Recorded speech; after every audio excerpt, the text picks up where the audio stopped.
Guys, okay, so let me just start off this video by saying God is so good. My spirit guides, my ancestors, I don't even know where to start because I feel so happy.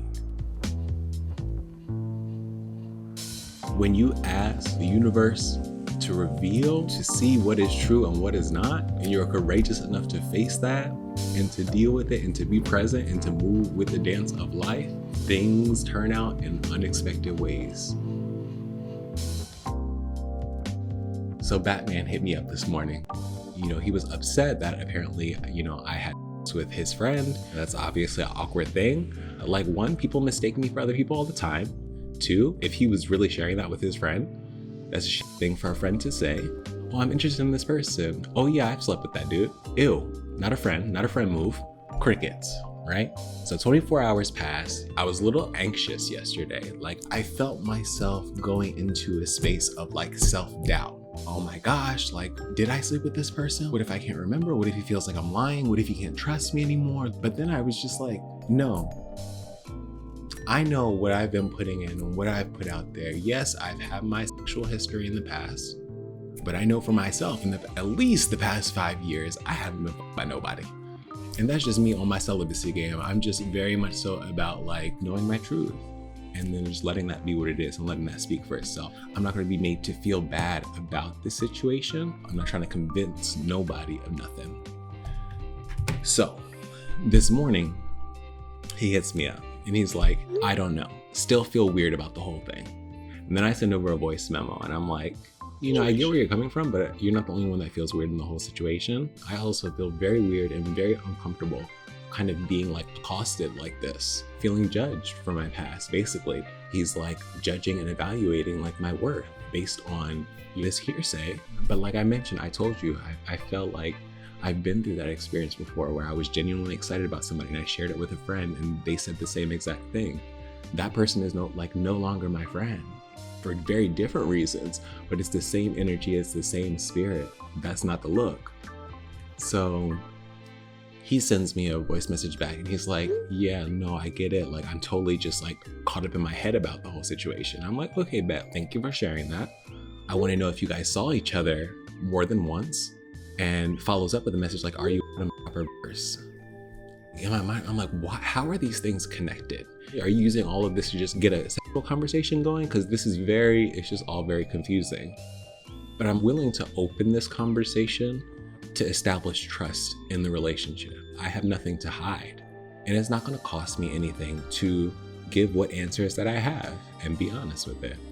So I tell him what I told you guys yesterday. If he's the guy that I think he is, we had sex once, but it wasn't the best experience for me. That was the last time I done as well. Sorry if it's TMI, but that was the last time that I done during that experience. And this was at least 6 years ago at this point. Like, I was at most 22.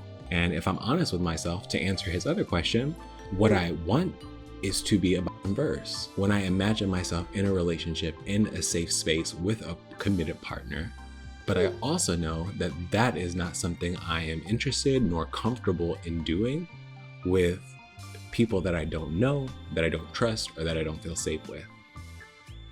Then he follows up with, the last time you bottomed was with my friend, ? How did you feel after? Do you remember his name? This person that I was remembering didn't give me his name, but his Jack profile name may have been similar with some other like letters or initials, whatever. You know how they be doing online. But I have no way of confirming if this is that person or not. In the best case scenario, his friend is like looking out for him. So I'm not going to go after his friend and like accuse him of things that he didn't do as well. Then he replies, apparently this happened 3 to 4 years ago, as opposed to my 6 years ago. He sends an Instagram profile. I click on the Instagram profile. Of course, it's a private profile. I see a name. The profile picture is like a picture of the sky. So literally no information, not helpful at all. Okay, so Mr. Secretive, right? Me, somebody who's open, you can see all of my stuff, all of my life. And then you have somebody like this who hasn't provided receipts yet. Private account info, you know what I'm saying? Like, now I respond to his other question, how did it make me feel after that experience? I just really remember being very interested in getting to know that person. The only time he gave me like any time of day was very much so like strictly sexual. but I wanted to do it because I wanted the attention, the possibility of having him, fall in love, and ended up feeling completely used. I've learned that lesson, and which has led me to where I am today. So I send a photo of the private channel. I send it back, like, the account is private, not very helpful. Do you know if he lived in Astoria? Because the guy that I was thinking about, that happened when I was living in Astoria. Then he replies with the guy's contact. And he's like, do you have his number still in your phone? And no, he never lived in Astoria. Only Bed-Stuy and now Borum Hill. And then he questions me again. So it happened more than once? ? Then I start to get a little bit agitated with the tone. You still don't have all of the information, all of the receipts, and yet, like, you're accusing me of lying. Basically, that's what I'm getting. And he's like catching me in this lie that doesn't really exist. So I'm like, nah, I never for anyone after that experience. That was when I lived in Astoria. So I really don't know what to tell you at this point. That was my only lead. Like, I'm trying to help you in this investigation. He replies, I just want to know what happened between you. Does his number look familiar? Then he sends me a photo.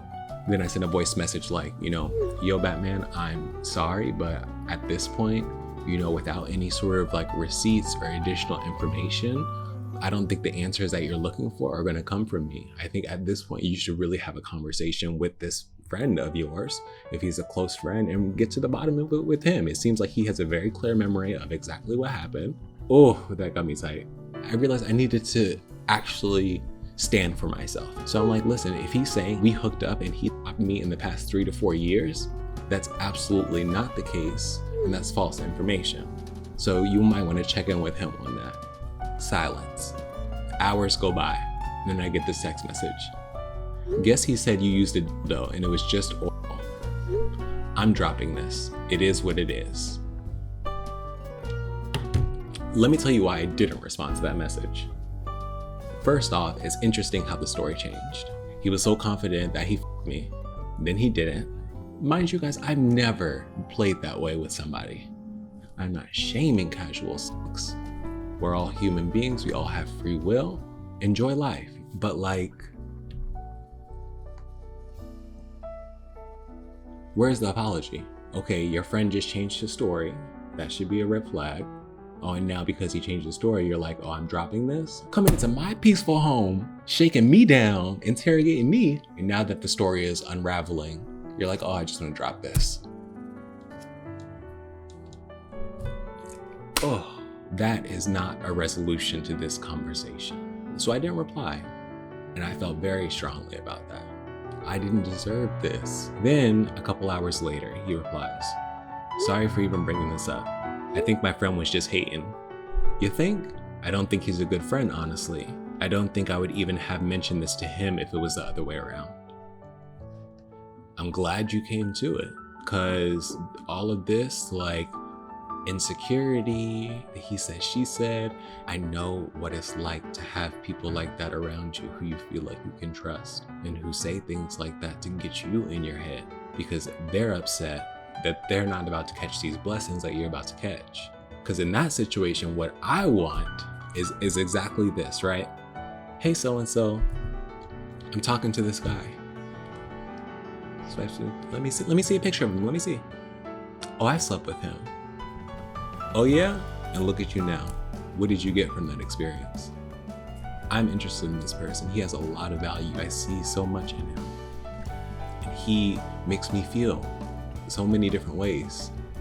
And be confident in that feeling and let that be enough. Don't let anybody else's feelings about what you're doing or past situations with this person, that person, just let it all miss you. That's the type of energy that I'm looking for in a partner. You know what I mean? You know what I mean? In this experience, I see my growth. I witness, I feel it. This is such a new territory. You would have caught me 6 months ago with this same situation, and I would have been lost in my mind, like somehow caught up in somebody else's insecurities and doubts. Projecting, right? This is a case example of what projection looks like. That's what I got from it. And that's not fair. Let's just say like this situation was true. What his friend was saying was true. know that people change.